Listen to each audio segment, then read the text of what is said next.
দেখো এখন প্রতিভাশীল সব নারী এবং নররা আসছে।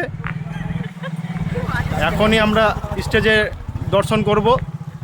এই যে দেখতে পাচ্ছেন আমার স্ত্রী, আমার অর্ধাঙ্গিনী, অর্ধের অঙ্গ আমার। ভালো লাগছে, আপনারা ভালো থাকেন। হ্যালো বন্ধুরা, চলে এসেছি আবারও একটা নতুন ভ্লগ নিয়ে। আশা করছি তোমরা সবাই ভালো আছো অ্যান্ড আমরাও ভালো আছি। তো এই যে ভিডিওটা শ্যুট করা হয়েছে, এটা হচ্ছে অ্যাকচুয়ালি ফেব্রুয়ারি মাসের 7 তারিখে শ্যুট করা। ফার্স্ট টাইমের জন্য আমরা নন্দীগ্রাম ভিজিট করতে যাচ্ছি। রিজভির এক ফ্রেন্ড, তার আর কি শালাবাবুর বিয়ে ছিল, সেই জন্য আমরা সবাই ইনভাইটেড ছিলাম।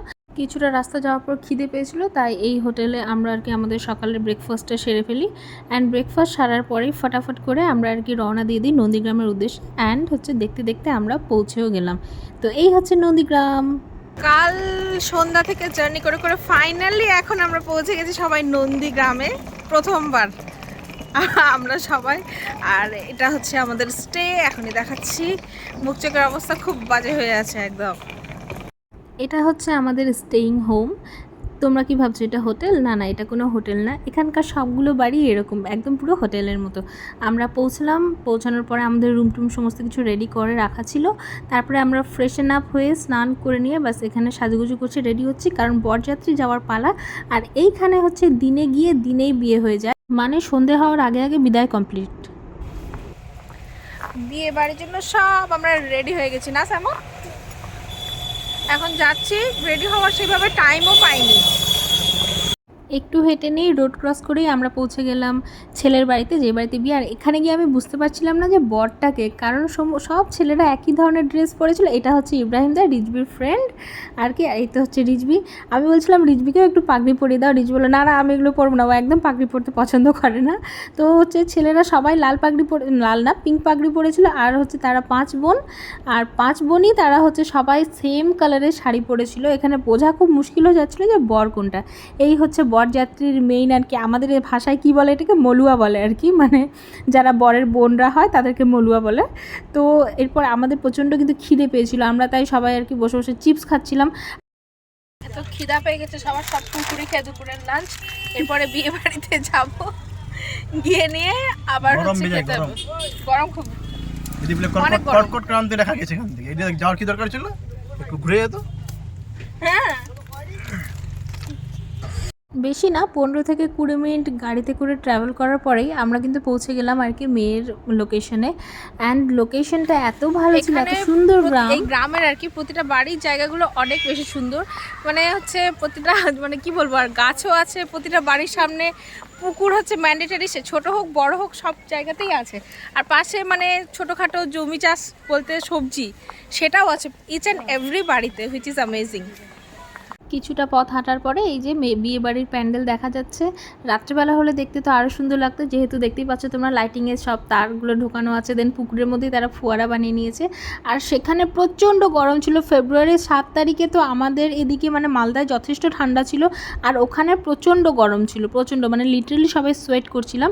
তো আমরা পৌঁছে গেলাম, গেট ধরাধরি যাওয়া হওয়ার হলো। আমাদের প্রচণ্ড খিদে পেয়েছিল, ভিড়ও ছিল, কিন্তু বেশ ভিড় ছিল এখানে। তার আগের দিন রাত্রেবেলা নাকি এখানে বৃষ্টি পড়েছিল, তাই মাটিগুলো হচ্ছে সব ভেজে সেতে টাইপের হয়েছিল। এখানে সব ফটোশ্যুট করছে, ফটোগ্রাফি চলছে। এরপরে আমরা চলে আসি খাওয়া দাওয়া সেকশনে। প্যানেলটা দেখো বিশাল বড়, প্রচুর লোকের নেমন্তন্ন ছিল।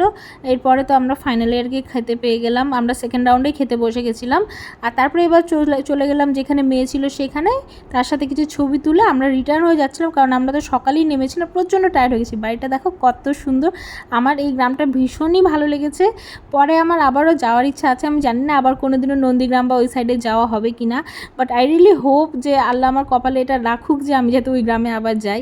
তো এরপরে আমরা আর কি পৌঁছে গেলাম আমাদের হোমস্টেতে। এটা হচ্ছে ইব্রাহিমদার এক বড় ভাইয়ের বাড়ি, আমরা এখানেই ছিলাম। এরপরে আমরা সেখানে একটু রেস্ট নিয়ে আবার চলে যাই হচ্ছে বিয়ে বাড়িতে। তখন রাত হয়ে গেছে, অ্যান্ড রাত্রেবেলা দেখতে ঠিক এরকমটা লাগছিল। রাত্রেবেলা কিন্তু দেখতে বেশ ভালো লাগছিলো, অ্যান্ড রাতের ওয়েদারটা যাই হোক অনেকটাই ভালো ছিল। আন্টি আমাদের এই সময় একটু টিফিন করার জন্য ডেকেছিল, চা বিস্কিট এইসব খাওয়ার জন্য। তো সেই জন্য আমরা এসেছি, অ্যান্ড অবভিয়াসলি ব্রাইডের সাথেও এখন কথা বলবো, দেখা করব। ঢুকে নিয়ে দেখি আসর পুরো জমজমাট হয়ে গেছে।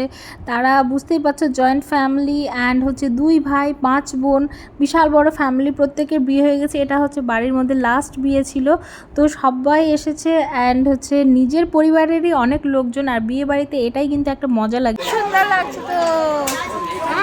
কি কোলে আসবা? ও ভাগিয়ে দিচ্ছে আমাকে। ভাগিয়ে দিচ্ছে চলো। কালকে হচ্ছে রিসেপশন অ্যান্ড রিসেপশনের প্রিপারেশন অলরেডি স্টার্ট হয়ে গেছে। আমি একবার দেখাচ্ছি চারিদিকে কি কি হচ্ছে। বাপরে বিশাল আয়োজন, বিশাল যাকে বলে, মানে এত মাংস আমি সারা জিন্দগিতে দেখিনি। Chicken, only chicken.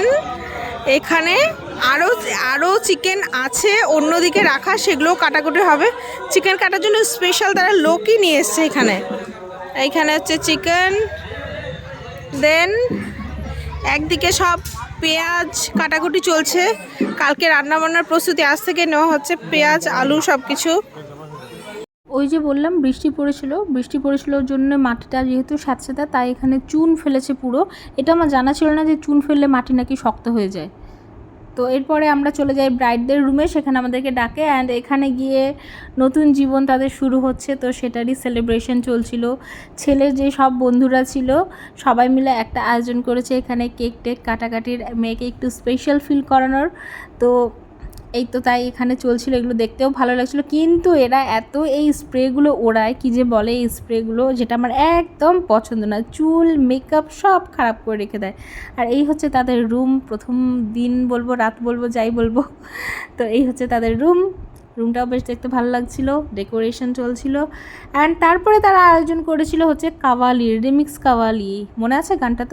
তো সেই কাওয়ালি চলছিল। কাওয়ালি আমি কোনোদিনও দেখিনি, যাই হোক একটুখানি শুনলাম, খুব একটা আমাকে ভালো লাগেনি। তারপরে আমরা ওখানে ডিনার কমপ্লিট করে নিয়ে চলে আসলাম বাড়িতে। তো এই হলো আজকে ছোট্ট একটু ব্লগ।